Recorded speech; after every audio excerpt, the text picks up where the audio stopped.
Karl Lagerfeld. If you're not into fashion, you may not recognize that name, but Karl Lagerfeld is to fashion as Wayne Gretzky is to hockey, as Mick Jagger is to rock and roll, as Steve Jobs is to consumer tech. He is, according to industry insiders, nothing less than a fashion god. Born in Hamburg, Germany in 1938, he designed his first line of clothing at the tender age of 17. His meteoric rise is legendary among creative directors, and today at 83, he still has tremendous influence in the fashion world as creative director at Chanel and Fendi. Lagerfeld proved over decades that he had the creative vision to know what consumers would want next, before they even knew themselves. He once said, "I am not a marketing person. I don't ask myself questions. I go by instinct." But in this day and age, when one wrong vision could prove very costly, is that still a winning approach for a fashion brand? Today we'll hear from Professor Ayelet Israeli about her case entitled Predicting Consumer Tastes with Big Data at Gap. I'm your host, Brian Kenny, and you're listening to Cold Call. So we are all sitting there in the classroom. The professor walks in and they look up and you know it's coming. Oh, the dreaded cold call. Professor Israeli is an expert in channel management, pricing, online marketing, and e-commerce, among other things. She teaches marketing to MBA students at Harvard Business School, and thank you for joining us today. Thank you so much for having me here. It's great to have you here, and, people know Gap. I mean, it's obviously a very well-known brand. Many of us have Gap clothing in our closets. Are you one of these people? Do you shop at Gap? Absolutely. It's hard not to, right?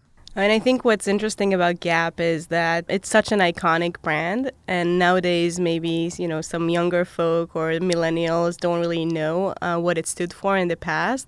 But in 1996, Sharon Stone wore a Gap turtleneck to the Oscars. Yeah. It was that cool. It was that cool. They had this great commercial. You may not remember it. I don't know, but it was it set the tone for them again back in the 90s, where everybody was wearing exactly the same thing. It was like khakis and black top, and so they were part of that iconic movement where everybody was sort of dressing in the same way, and Gap had sort of set the tone for that. Right, and then in the 2000s, it became the butt of the joke. There was the famous scene in Crazy Stupid Love where Ryan Gosling just yells at Steve Carell to be better than the Gap.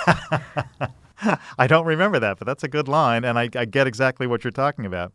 Maybe we can start the way we normally do with Cold Call. Can you just set the case up for us? Who's the protagonist and what's on his mind? The timing of the case is early 2017. Art Peck, he's the CEO of the Gap. He's actually one of our MBA grads here at HBS. At the time of the case, he's been CEO for about 2 years, and sales have not been doing too great. They've been dropping in the last 2 years. I want to mention still, it's a $15 billion brand in sales, so not doing too great is relative, right. But still sales are dropping and you want to do something.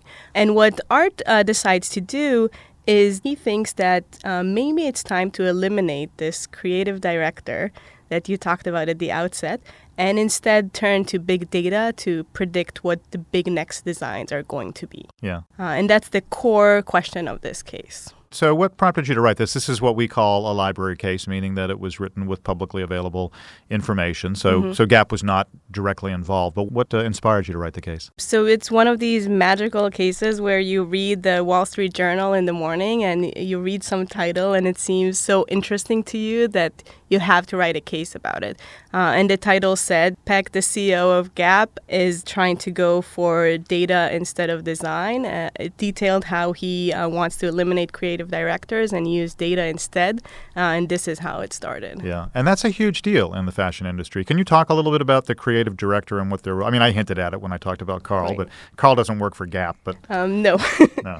I guess the best way to think about what is a creative director, I mean, we call them visionaries and artistic visionaries, but essentially it's kind of the head designer of the brand and what the brand stands for. So they would be establishing what is the look and the feel and the tone of the brand. Usually they create a few inspirational pieces and then lower level designers and merchants would actually figure out how to create multiple designs from this to consumers, but they kind of give you the vision of what the brand should be. Gap is about a 50-year-old brand. For years, this is the way they've been doing this. This is the way everyone in the business has been doing it. You have a creative director that starts the design process, and at the end of the day, which could be a few weeks to months to years, the item lands in the stores and reaches consumers. Yeah. And Peck is interesting because he came up through sort of a different route within Gap. Can you talk a little bit about his background? Sure. Right before becoming CEO, he was the president of growth, innovation, and digital. He's very well known to be this analytical guy that analyzes data, believes in hard data, and he really transformed the way that Gap does digital in very influential ways. Peck really tried to make sure that consumers can essentially shop online or offline and move across channels so easily, almost in a transparent manner, that you start shopping in the store and finish online, or vice versa. So he did that in a very, very impressive way. So he is what we would call a quant in the MBA world. Probably, yes. Pretty analytical and in an industry where creativity is prized above all other things. Right. So Peck inherits a situation that's a real challenge. But Gap for a long time had been one of the leaders in this industry under the direction of Mickey Drexler, who's another character that you mentioned in the case. How was he successful, and then what sort of happened to him? So I think what's interesting, you just mentioned that Peck is this quant guy. Yeah. And Drexler, according to what I understand about him, he was this executive, visionary creator. He was known to be able to predict trends, to know what's going to work. He predicted the fact that casual is going to be a thing. He led Gap for about 20 years, in which growth was immense. And he was just very known for that. And then he somehow lost his magic touch or something like that around the year 2000. And after about 2 years of declining sales, he left the Gap. Okay. And then Peck steps in and has to figure out where to go from there. What were some of the strategies that he started to migrate towards? The time that Peck steps in is only 15 years later. During this time, they've kind of been trying to do the same things they've been doing before, trying to predict what is going to be big, what is going to work out well. And the way Peck sees it, they made a few wrong bets on design, on product, on creative directors, and he has to change that course. But that's not the only thing that's going on. The fashion industry is suffering so much because of different global or more macro trends that are going on. Malls are closing, shops are closing, consumers move to buy online. There's something called fast fashion that are brands that essentially can create product very, very quickly. Traditional brands take about 10 months from the time that a design is chosen until it ends in the store. And these fast fashion brands like Zara or H&M could do it within weeks. So that's something new that they have to deal with. And that's not the way Gap worked at all. Millennials are more interested in unique brands. They don't want to be like everyone else. They want something special. They don't want this huge company. They want to identify themselves with something local, something smaller. All of these things are really harming fashion in general and Gap in particular. Yeah. So what does he set out to do? That's a big challenge. It's a huge, huge challenge. And I think what he decides to do is sort of change course. And he says, we believed in these creative directors. And I think there's a quote that he even calls them false messiahs. And it's heresy in the fashion world. Exactly. And we are going to eliminate them from the process and create something that is based on big data. And I know big data is a buzzword that everyone can just say, and it means different things to different people. But the way that he sees it is essentially collecting data either from our own website, from social media, from Google Trends, understanding what people are searching for, what people are interested in, and from that kind of mining and understanding what is the current trend. And then instead of the process starting with a creative director, we start from this trend that we identified from data and then start our process. Yeah, and I think it's interesting because you're right. Big data is a buzzword. We hear it all the time. I think it's hard for people to find good examples of where big data is relatable to their day-to-day lives. But this case actually makes it pretty clear that they can capture lots of information about consumer buying patterns, both through their online and their in-store experience, and they can use that to drive decisions, which is what any business ought to try and do, right? You're in business for the customer. Right. One of the things that I thought was really interesting was the way he tried to bring the online experience and the in-store experience together more closely. Can you talk about that a little bit? So one of the things that Peck did was to create this ability to start buying online and then the product is waiting for you in the store. Another is to identify your location and then show you what are the sales in your area or where are clothes stores in your area. You can also start shopping offline, leave the stores, and then get special promotions online. So essentially trying to make the move between online and offline seamless, because nowadays we do shop this way. We do go both online and offline. And he found clever ways to do that. And there is, the case mentions this, but there is sort of a fine line between knowing your customer and knowing your customer too well, right? That's when we cross over into the sort of the creepiness category. And Peck seems to be aware of this. Yeah.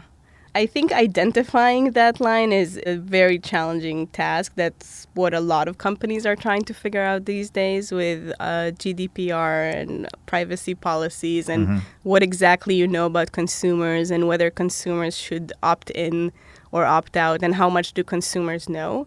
So you have to walk the line pretty carefully. And consumers also have to be more proactive and figure out, if I turn on my location services on my phone for all of my apps all of the time, then probably someone knows what my location is. And if that's something that I don't want a company to know, then I should probably disable that function of my phone. Yeah. Now, in your work, you do a lot of work in the e-commerce space. Are you finding that this new generation, this sort of digital natives, people that have grown up with this technology, are they more or less comfortable with this kind of personalization that may occasionally cross that line? So I don't have work specifically on that, but I know of work on this issue. And there is an interesting thing that people would actually give away a lot of their private information for very little gains. Think of the number of times you gave your email address to get a coupon or something pretty minor from a company. And once they have your email, they might collect more information on you. They might have third-party databases that contain your email and what was shipped to you or where you bought or a million other things that your email can reveal about you that you don't think about in the first place. Yeah, it just seems like, we go further and further down this path, and you mentioned GDPR, so it'll be interesting to see how that affects strategies like the one Peck has set out to do here. But personalization is only one part of the strategy, and I think that's something that they've done even before this move. What is different here is trying to aggregate data from various resources that is not necessarily particularly about personalization or about one person, and from that trying to spot new trends. Okay. And this trend spotting idea is what's really new and exciting here. Because there is this tension in the case and between when you think about creative directors and the more analytical way of thinking of are we actually setting trends or are we identifying trends or are we spotting trends? And when you move into something like, okay, now we're going to use data, you're probably moving away from setting trends to spotting trends because the data already has to tell you that trends exist somewhere.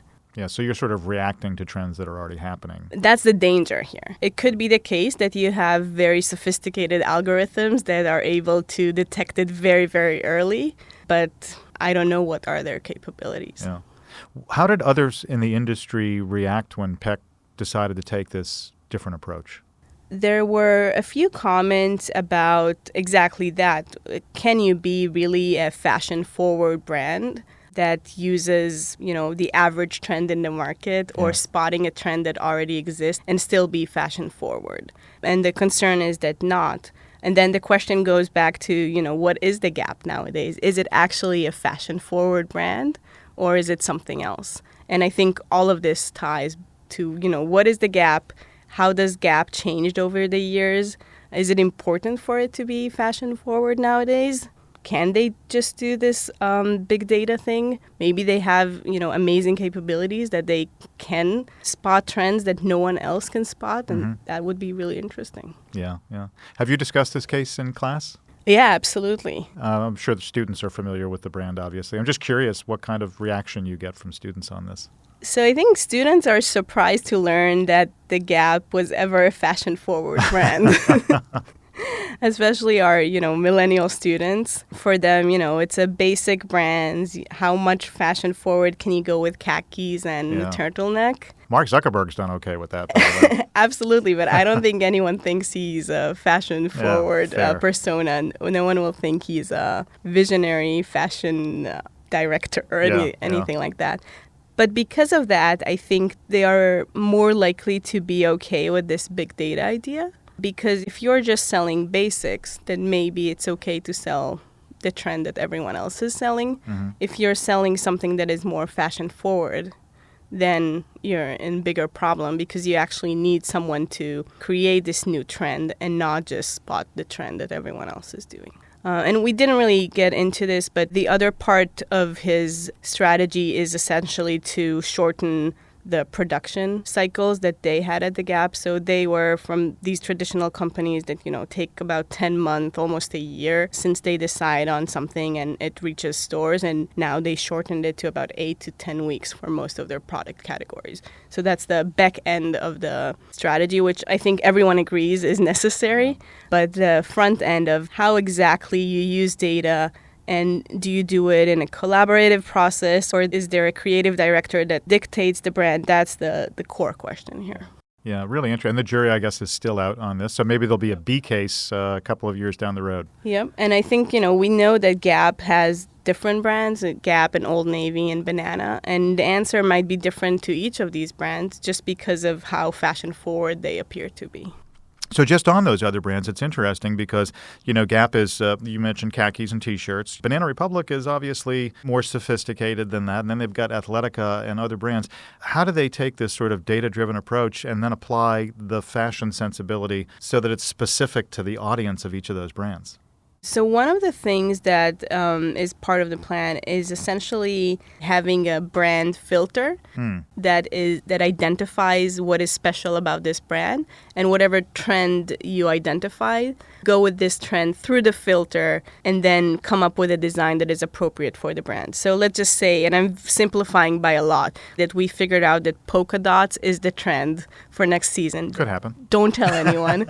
So then polka dots would mean something different in Old Navy versus Banana Republic. And you would have different designs with that that are applied through, what we think the brand is or what the belief at Gap that this brand stands for. Yeah. So we look forward to seeing how it all turns out. Ayelet, thank you for joining us today. Thank you very much. This was very fun.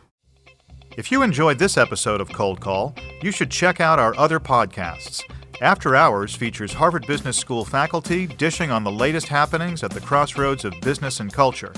Managing the Future of Work features experts discussing how to survive and thrive in the age of artificial intelligence and learning machines. Subscribe to these and others on Apple Podcasts or wherever you listen. I'm your host, Brian Kenny, and you've been listening to Cold Call, an official podcast of Harvard Business School.